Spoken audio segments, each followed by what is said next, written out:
দেখুন এঁচোড়টা কষাচ্ছি, প্রায় হয়ে এলো। মটরশুঁটি দিয়ে এতে পেঁয়াজ, আদা, রসুন, তেজপাতা গুঁড়ো আর কাঁচা লঙ্কা বাটা, আদা বাটা আর ধনে গুঁড়ো দিয়েছি। আর জিরে দিইনি কিন্তু এখনো পর্যন্ত। এবারে দেব এই গরম জল। খুন্তিটা ধুয়ে দিলে দেখতেও ভালো লাগবে।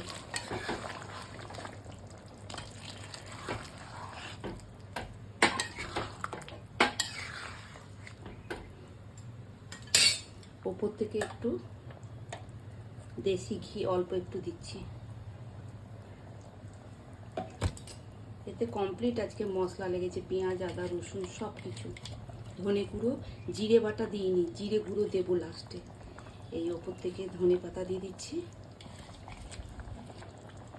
ভালো করে কষিয়েছি, কষানোতে প্রায় অর্ধেকটা বয়েল হয়ে গেছে। আর উপর থেকে এই রোস্টেড জিরে গুঁড়ো, এই যে বেশি দেবো না, অল্প দেবো।